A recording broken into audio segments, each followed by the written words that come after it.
Today on Northern Revolutions, we're going to do a tour of my record room.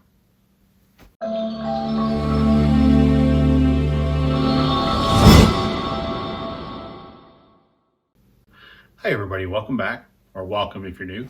Today, I'm going to give you a tour of my record room, which is also my home office, which is also my man cave. It's also my guitar room. It's a lot of things. So, tell you about my record collection, show you my stereo system, and show you all the things that I've got adorning my walls. So, enjoy. Okay, so I'll give you a little walk around my room first.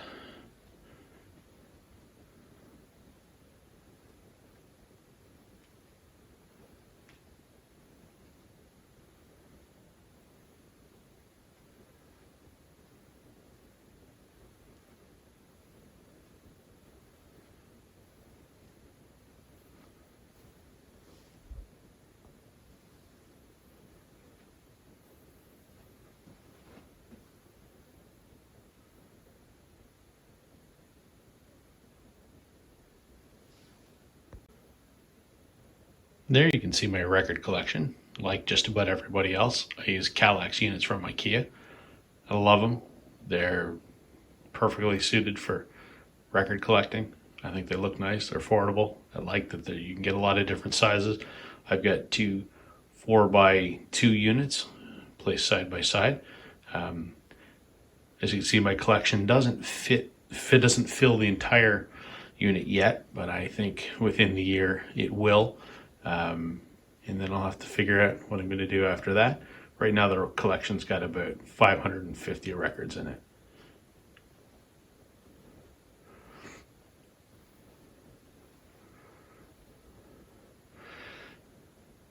So I'm far from being an audiophile. I certainly am by no means a stereo expert. I know what I've seen on the vinyl community. A lot of you have incredibly impressive stereo systems. This, for me, does the trick. I guess it's kind of a basic system, but for me, I'm quite happy with it. Part of it was my dad's, and when he passed away, I kept it, and I've added a few things to it since then. But the core of my stereo system is my amplifier. It's a Yamaha AX490. I know most of you are saying that that's nothing compared to what probably most of you are using, but for me it does the trick. I can't justify spending a lot of money on audiophile equipment, and honestly I don't think that I have discerning enough ears to tell the difference. So that's my amplifier. On top of that is something actually I'm really pleased that I picked up recently. It's a Yamaha NPS 303. It's a network media streamer, and what that does is allows me to play my digital music library from my NAS drive across my home network to my stereo. So that's brand new. Just got a couple months ago. I do have a lot of digital audio. I own all my digital audio. I don't actually stream from a streaming service. I don't like their business model. So that's my network media streamer, which I'm very happy with because there's a lot that I have digitally that I don't have on vinyl. Then I've got my CD player, which is a Yamaha CDX 390. That was my dad's as well from the mid-90s. I do have a fair amount of CDs. I don't play a lot of CDs, but it's still nice to have a CD player.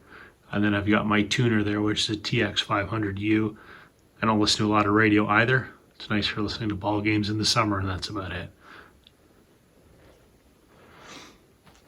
Then I have my turntable.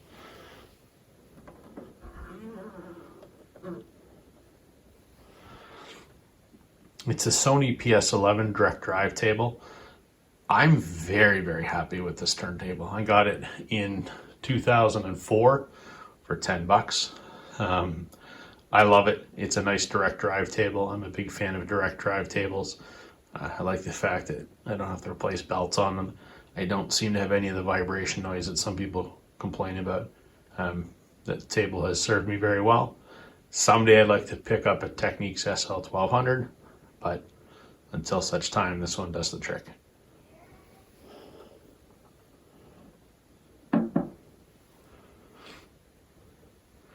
I have some bookshelf speakers. They're my secondary speakers. They're mica. They're just a cheap speaker off Amazon. But I wanted a pair of bookshelf speakers without spending a ton of money. They sound really nice. I'm actually quite happy with them. Got one on either side. And then I've got my Techniques floor speakers. There's one there. Got one on the other side of my door. They were my dad's from back in the 90s, and they are plenty loud enough for the basement office space that I'm in. And to my ears, they sound really, really nice. So my record collection, I have it organized maybe a little different than most folks. I have all my genres combined. I don't separate out by genre. And truthfully, I will admit my genre diversity is somewhat limited, but I'm always looking for new stuff. So nonetheless, my collection is sorted alphabetically by artist. Starts here in the top row, goes across, comes down to the second row, and goes across. You can see I've just started to fill the third to last cube on the other side, and eventually I'll have to take the two doors off the middle that I've been using for storage and use that as well. But I like it. I like the setup. You'll notice I have a bunch of these laser cut wooden dividers. I got them off of an Etsy store. I can't recall the name at the moment, but I'll put the link in the description. I really like them. They're a nice way to divide up the collection. They're a little bit deeper than the depth of the record, so they stick out. I also have vinyl backspacers from a company called Turntable Revival. I'll link them as well. They're a wooden spacer that you stick to the back of your shelving unit so that your records don't push through the back and so that they're all of the same depth. So I think the combination of that makes it quite nice. I like how it looks. So I mentioned it's alphabetical by artist. Within an artist, if I have a lot of their recordings or more than one, it's chronological. The only exception to all of this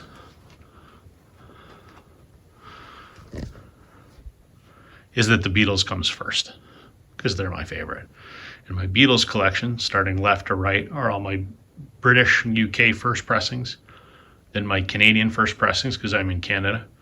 And then the second cube is all the modern releases, including the mono remasters, which are my version of choice to listen to. And then I have my bootlegs, and then in the third cube, I've got the Beatles box sets. So that's how my collection's organized. I'll do a deeper dive on my Beatles collection specifically, and as I upload more videos to my channel, I'll talk about a lot of the other things that are in my collection as well. So I'll take you on a little tour of what adorns my walls. So yes, first of all, beside my speaker, I do have a Ghostbusters Proton pack. I built it. It's 100% screen accurate, but that's not what you guys are here for.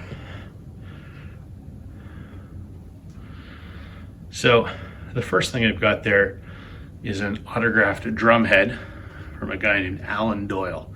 He's a singer-songwriter from Newfoundland, Canada. He was the founder of a band called Great Big Sea that were quite popular for about 20 years, but has disbanded. And now he's unquestionably the hardest touring musician in this country. So that's signed by him. You may have noticed I have a lot of guitars. Don't let the collection fool you. I am by no means a great guitar player. Can I play? Yes. I like to think of myself as the world's most average shitty guitar player. So let's go over some of these quickly. My first one is a Les Paul. It's not a Gibson Les Paul. It's a Les Paul that I built. And when I say built, I get the bodies and necks from Warmouth, which is an aftermarket builder in Washington State. And then I stain it and lacquer it and polish it and assemble it. And I put my own logo on the headstock. So when I say a build, that's what I mean. So that's I actually quite like this one. While that shows up, but it's a nice, it's a flame top, and it's a nice blue color. Then I have my It's either an 86 or an 87 American Fender Stratocaster.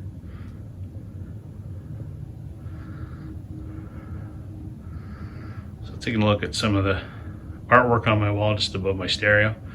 The first is an autographed tour poster from a band called Blue Rodeo. I mentioned them in my first video. You'll hear a lot about them if you stick around with my channel. They're my second favorite band. They're a Canadian musical institution. Love them a lot. So that's a signed poster from them. And I have some used drumsticks from Glenn Milcham, who is the drummer for Blue Rodeo. And above that, I have an autographed set list and a guitar pick from a band called Whitehorse. They started off as kind of an indie rock, folk rock duo from Toronto. They're husband and wife, Luke Doucette and Melissa McClelland. And now they're very much sort of experimental psychedelic rock. They're absolutely fantastic. Then there's a tour poster from a band called the Skydiggers. They're in the same vein as Blue Rodeo. They're sort of Blue Rodeo is a country rock, folk rock band, and the Skydiggers are sort of a more folky, but like Blue Rodeo, they've been around 30 some odd years. So this is an autographed tour poster from their band from the tour in 2012. I'm actually good friends with the drummer. He and I went to school together long before he joined this band. And Noel, I still need to get you to sign this one of these days. Next, I've got an Epiphone ES335. I like the sound of that instrument, but I can't justify the cost for a Gibson, so I have the economy Epiphone model.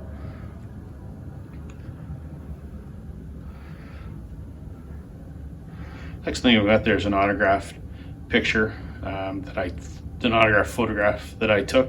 That's Bob Egan. He was the pedal steel player for Blue Rodeo for 17 years. And prior to that, he was actually a member of Wilco for a number of years. Till about 99 when he moved up to Canada. He's on Wilco's Being There album, and he's on the Mermaid Avenue albums as well. Before that, he was a member of Freakwater.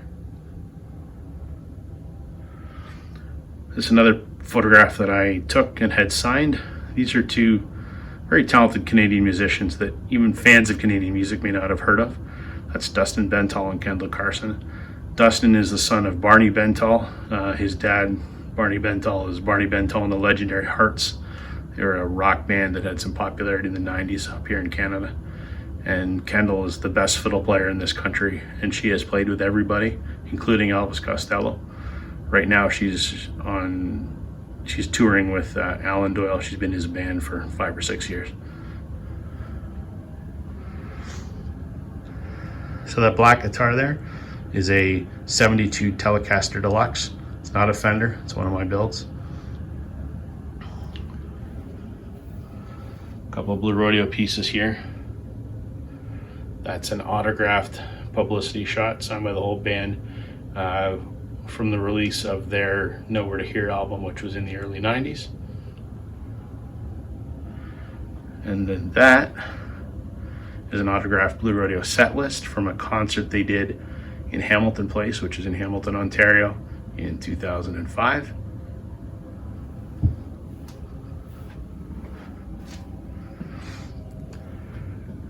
I've got my Jazzmaster. It's not a Fender, it's a build that I did. There's my amplifiers on the floor. Yes, I have an autographed Taylor Swift picture, and feel free to laugh at me all you want. It's all right. This here are some handwritten signed lyrics by an absolutely awesome Canadian musician named Adam Baldwin. If I were to equate him to anything that you would have heard of, Bruce Springsteen comes pretty close. What an amazing guy. You'll hear more about him on my channel. I've got a burgundy, even though it looks black, it's burgundy Mexican Fender Stratocaster from, I believe it's 2000. That was my very first guitar. I have a thing for Fender Telecasters. As you can see, there's 6 there, and I've already showed you one, and I'm in the midst of building a 7th. That one there is actually an Esquire, which is Fender's single pickup version, but this is not a Fender, it's another build of mine. The body was actually built by a good friend of mine named Pat Vidal. builds amazing bodies. That's solid walnut. I bought it off of him and I finished it. It's got a nice satin finish on it.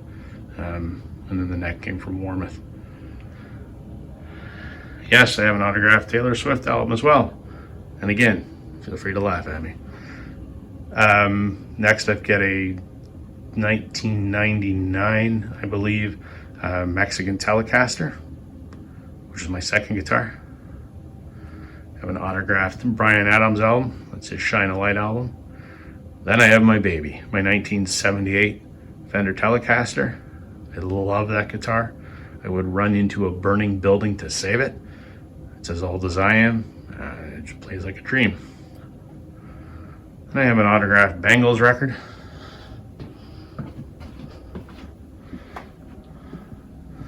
That orange guitar there is my California Series Fender Telecaster from 1997. They only made them for 1 year. It's a neat guitar. Then I have my very first build that I ever did. It's a spalted maple Telecaster. And then right there, the last album I've got, that's from Grace Potter and the Nocturnals. They were an absolutely phenomenal rock band from Vermont, but unfortunately Grace developed a bit of an ego and blew up that band, which is a shame. Above my desk, I have some autographed LPs. The first one, obviously, is Fleetwood Mac's self-titled album, signed by Lindsey Buckingham, Mick Fleetwood, and John McVie. Then I have my one and only Beatles autograph, which is Pete Best, the original drummer. Someday I will get a Paul and a Ringo. Then I have Grace Potter's first solo record, which was the reason that the Nocturnals broke up. And a signed Blue Rodeo record, Are You Ready? And then on the next row, another Blue Rodeo record, The Days in Between. Both of those albums are incredibly rare on vinyl. They were promo-only releases, so I'm thankful to have those. I also have non-autographed playing copies, thankfully. Helps when you have a friend in the band.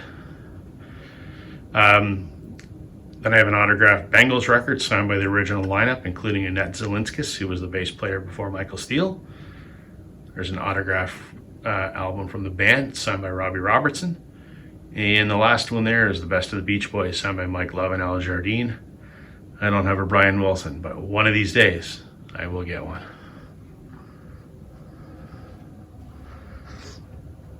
There's my couch where I like to listen to music across from my stereo. Just a couple things. The photograph was taken by myself. And both of these pieces are signed by Cuff the Duke, who are a band from Toronto. They're phenomenal. They're sort of on an indefinite hiatus because they're busy doing other projects. But they put about 5 or 6 albums out, which were just fantastic. So hopefully they find their way to get back together. I have a couple acoustic guitars on my wall. I have a Yamaha and a Fender. I have a giant Millennium Falcon, because every record room should have one. Got a hockey stick there, which is it's game used. It's signed by Patrice Brisebois when he played for the Montreal Canadiens, who's my favorite hockey team. There's my CD collection there. As I said, I don't listen to a lot of CDs anymore, but I still have them. Up top is the requisite nerdy stuff, some prop replica lightsabers, some Walking Dead figures, some rare Ghostbusters action figures, and some Burger King Star Wars glasses. Beatles Yellow Submarine Lego. There's my dad. I mentioned him in my first video on my sort of record journey, how I became a bit of a music nerd. It's because of him. He was his original music fan in the family, and unfortunately he's no longer with us, but I keep him there. So he's always present, I guess you could say. There's my other speaker. One last thing I should show you, it's just outside my office door. I've got a game-worn Toronto Blue Jays jersey. This was Ryan Goins, who was the second baseman, and he wore this in 2012. I'm a big baseball fan, so I'm quite thrilled to have that. And now we're back to the start.